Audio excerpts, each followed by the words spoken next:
नमस्कार, मैं कल्पना वर्मा। आप देख रहे हैं सी न्यूज पे वक्त है न्यूज बुलेटिन का। आइए नजर डालते हैं इस वक्त की बुलेटिन पे।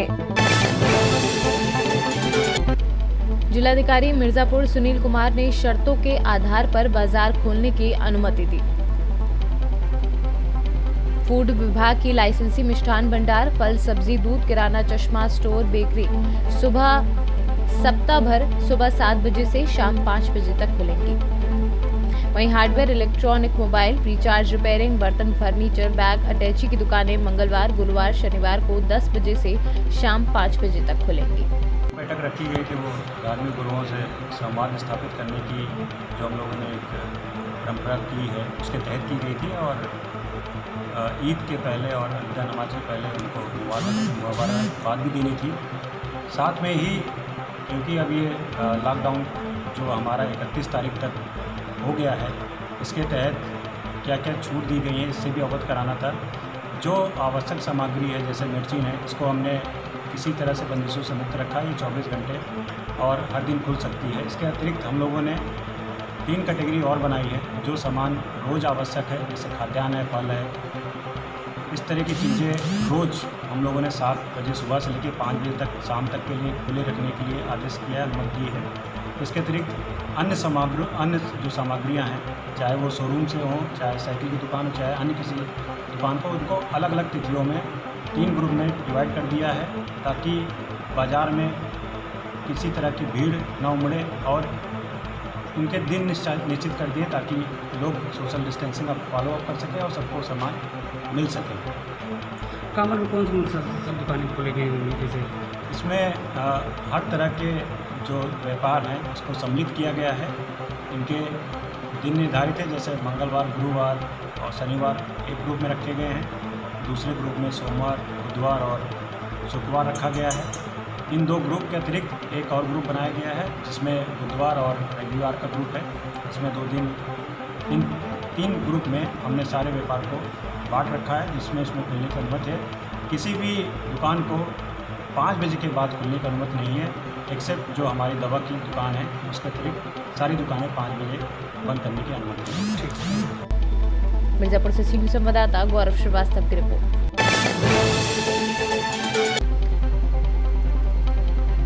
बांका में ढाका मोड़ के पास ड्राइवर ट्रक के नीचे सोया था और पीछे से एक ट्रक ने जोरदार टक्कर मार दी, जिससे नीचे सोए ड्राइवर दब गया। लेकिन कुछ नवयुवकों की तत्काल मदद तथा हिम्मत के कारण दोनों ड्राइवर बाल बाल बच गए। बांका से सी न्यूज संवाददाता आशीष गुप्ता की रिपोर्ट। शेल्टर होम में रोके गए लगभग 42 बिहारी श्रमिक एक साथ भागे। शेल्टर होम से श्रमिकों के भागने पर जिला प्रशासन में मचा हड़कंप। आनन फानन में पुलिस ने घेराबंदी कर सभी को पुनः शेल्टर होम पहुंचाया। श्रमिकों के अनुसार नहीं है कोई भी खाना पानी इत्यादि की कोई सुविधा शेल्टर होम में। वहीं पुलिस के उच्च अधिकारियों के अनुसार जल्द से जल्द घर पहुंचने की वजह से सभी श्रमिक भागे थे और समुचित साधनों से सभी को घर भेजने की कही बात। अजीतमल कोतवाली क्षेत्र के त्रिवेदी गेस्ट हाउस का है मामला। सर, अजीतमल के कुछ सेंटर हाउस में कुछ शरारती लोग बाहर जाने की सूचना मिल रही, क्या मामला है सर? कल ट्रक से बिहार के करीब 40-42 लेबर जा रहे थे और सुरक्षित वाहन था, ट्रक से जर्नी कर रहे थे, इसलिए उनको रोक लिया गया और अजीतमल के त्रिवेदी गेस्ट हाउस में उनके रुकने का प्रबंध किया गया। लेकिन जो आदमी एक बार निकल पड़ा है वो हर हालत में कोई रुकना नहीं चाह रहा है, सब आगे बढ़ना चाहते हैं। उनके द्वारा कल ही ये कोशिश की कि हमको तत्काल भिजवाया जाए, उनके लिए जाने का प्रबंध किया जा रहा है। आज वो फिर सारे के सारे लोग निकल गए और उनके द्वारा कतिपय अव्यवस्थाएँ बताई गई, लेकिन सभी को जाने की जल्दी है, कोई रुकना नहीं चाह रहा है। उनके लिए वाहन का प्रबंध किया जा रहा है, फिर सभी को समझा बुझा करके लाया गया है। वहाँ त्रिवेदी गेस्ट हाउस में है जहाँ उनके रहने का, खाने का, हर चीज़ का प्रबंध कर दिया गया है और शीघ्र ही उनको किसी वाहन से उनको भिजवाया जाए। और सी न्यूज संवाददाता कपिल पोरवाल की रिपोर्ट। आगरा के खंदौली ब्लॉक प्रमुख ने आज लॉकडाउन के चलते भोजन पानी व्यवस्थाओं से परेशान लोगों को राशन किट देकर उनकी मदद का प्रयास किया है। आज उन्होंने एतमादौला के रामबाग क्षेत्र में करीब 50 परेशान लोगों को राशन किट मुहैया कराई और उनका कहना है कि आगे अब वो इसी तरह मदद करने के साथ क्षेत्र को सैनिटाइज भी करवाएंगे। मिला के एक लगभग जब से कोरोना ये महामारी चली है उस समय से ही 2-3 दिन के पैकेट वगैरह बांटी। उसके बाद में उनसे कोई जो फ़ायदा नहीं होता दिखा तो राशन सूखा बांटना स्टार्ट किया है।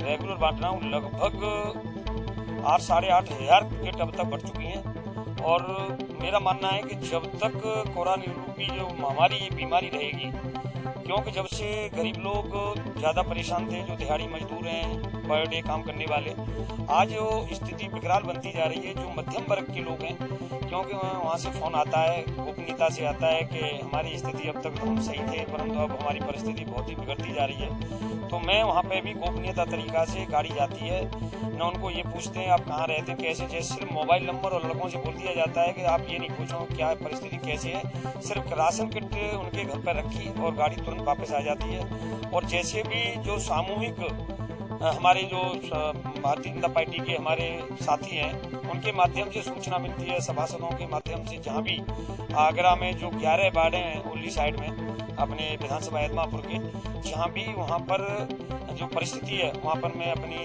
किट पहुँचाता हूँ पर डे। और दोनों विकासखंड खंडौली एदमापुर वहाँ पे भी गांव जो भी वहाँ पर बन जाती है लिस्ट, जो वहाँ के हमारे साथी लोग हैं, पार्टी के भाई हैं, उनके माध्यम से वहाँ पर कोई ऐसा लक्ष्य है कि इनके जो राशन कार्ड बने हुए हैं उनकी तो कोई परेशानी नहीं है, वो शासन द्वारा उनको वितरण किया जा रहा है। और जिनके राशन कार्ड नहीं है, किसी भी पात्र हैं उनके सामने समस्या है, तो उन लोगों को वहाँ पर गाँव में मैं भी काफ़ी समय से संपर्क में रहता हूँ और वहाँ पर जो संभ्रांत व्यक्ति हैं, जो दयावान लोग हैं, उन लोगों के माध्यम से वहाँ पर लिस्ट बन जाती है, उन लोगों को राशन की किट पहुँचा दी जाती है काफ़ी। और जब तक ये बीमारी रहेगी, मेरा लक्ष्य है कि जब तक वो कि जान है तो जान है, ईश्वरी कृपा है, सब कुछ ईश्वर का है, तो मैं चाहता हूँ कि जब तक ये कार्य चलता ही रहेगा। आगरा से सी न्यूज़ संवाददाता विष्णु बघेल की रिपोर्ट। इस वक्त की न्यूज बुलेटिन में फिलहाल इतना ही। बाकी देश और प्रदेश की तमाम बड़ी खबरों के लिए बने रहिए सी न्यूज के साथ। हर खबर आपके साथ, आपके हाथ।